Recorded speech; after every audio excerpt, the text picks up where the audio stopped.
Qué lindo, qué maravilloso es que juntos podamos honrar el nombre de nuestro Señor Jesucristo.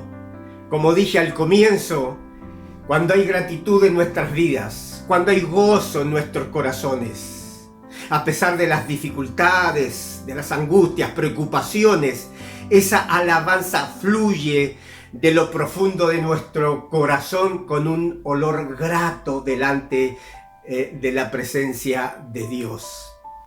Amén. Quiero compartir con ustedes el mensaje de la palabra del Señor. Y el título que he puesto a esta meditación es Agua de vida para los sedientos.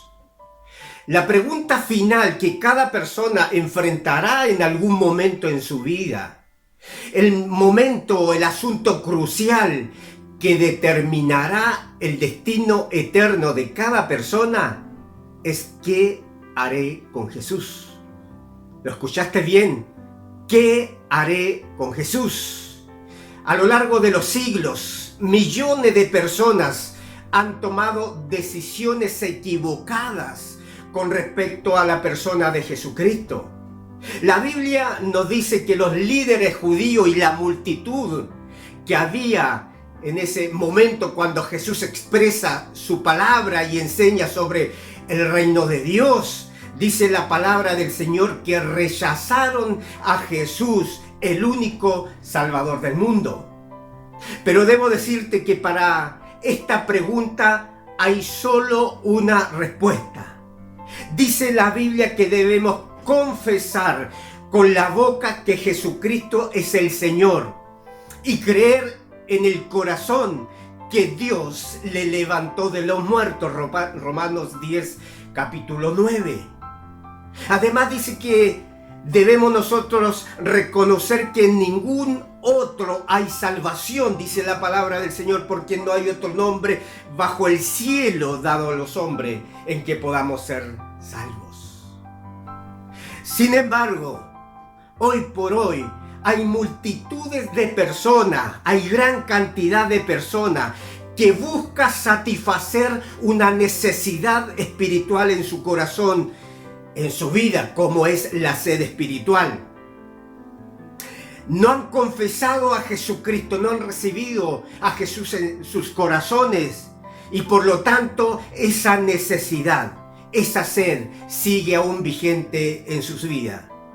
Como consecuencia de haber rechazado, como consecuencia de no abrir su corazón a Jesucristo, su vida, su corazón, su alma aún tiene sed, pero de esa sed espiritual.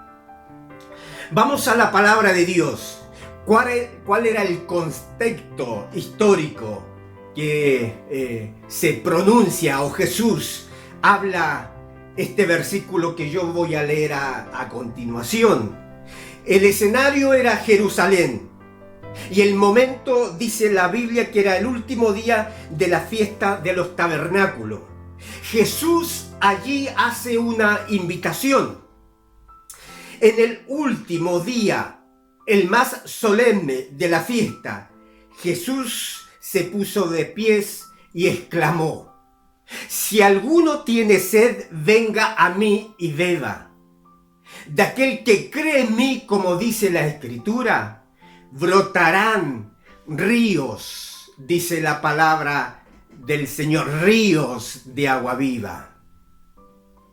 En una tierra relativamente seca como es la tierra de Israel, la sed era una imagen perfecta para ilustrar la necesidad de la salvación personal. Jesús hizo esta invitación en el último y gran día de la fiesta, dice la Biblia, aquella fiesta de los tabernáculos. El Evangelio de Juan nos lleva a este relato y nos dice que el último y gran día de la fiesta, como dije, de los tabernáculos, la ley decía que en ese día debía celebrarse una santa convocatoria de gran solemnidad. No tengo tiempo para leer los pasajes bíblicos, pero allí en Levítico capítulo 23, Número capítulo 29.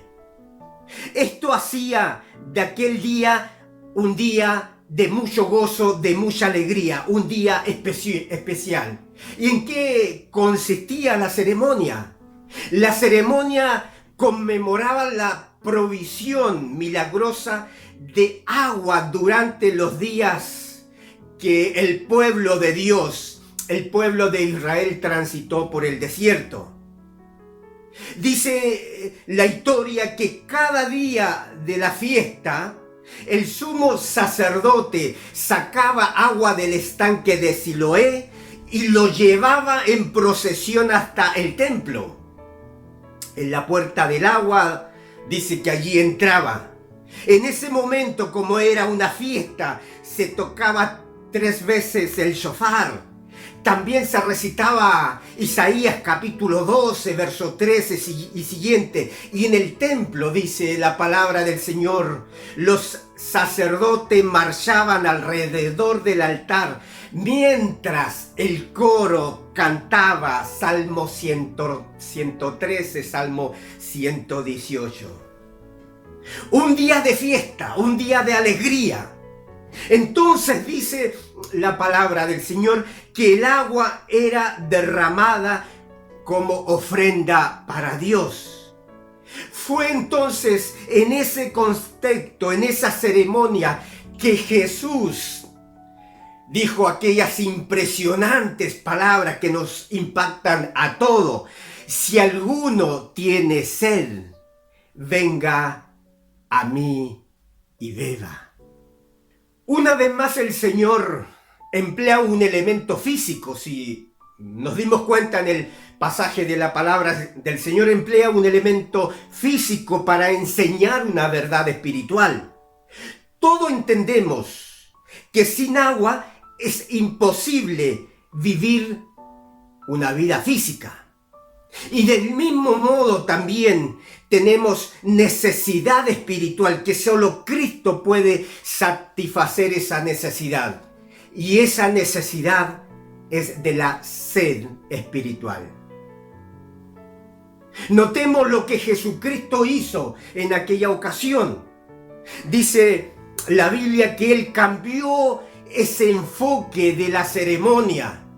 Pasó de esa necesidad de las bocas sedientas en el desierto a la necesidad espiritual de agua viva en las almas, dice la palabra del Señor, de los sedientos. La invitación, dice la Biblia, que es para toda persona, para todos aquellos que tengan sed. Y cuando decimos todo, es para ti, es para mí. Sin embargo, la Biblia nos da a entender que pueden haber lugares y caminos equivocados para saciar nuestra sed espiritual. Todo el que busca saciar su sed en cisternas rotas, jamás, dice la palabra del Señor, va a calmar esa sed. Jeremías capítulo 2, versículo 13. 2 son los pecados que ha cometido, dice mi pueblo. Número 1, me han abandonado a mí, fuente de agua viva. Y número 2, y han cavado sus propias cisternas, cisternas rotas que no retienen agua.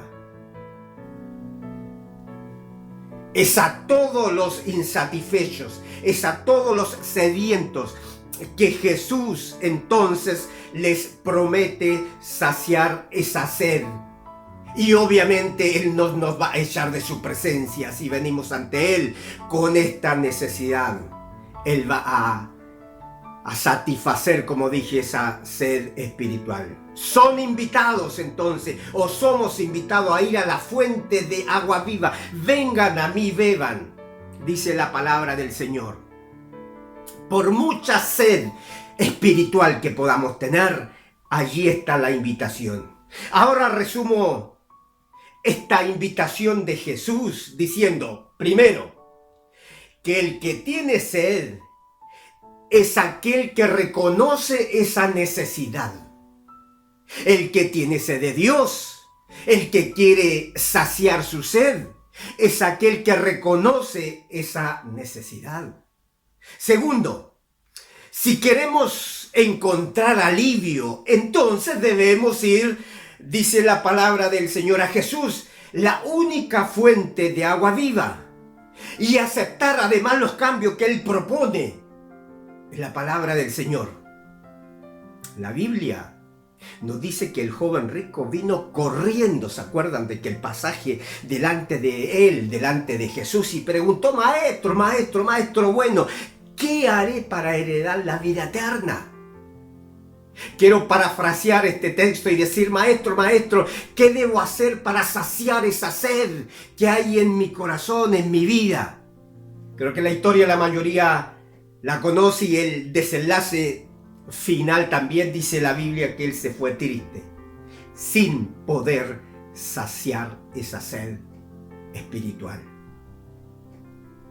Él se acercó a Jesús, pero no estaba dispuesto a dar el tercer paso. ¿Cuál era ese siguiente paso?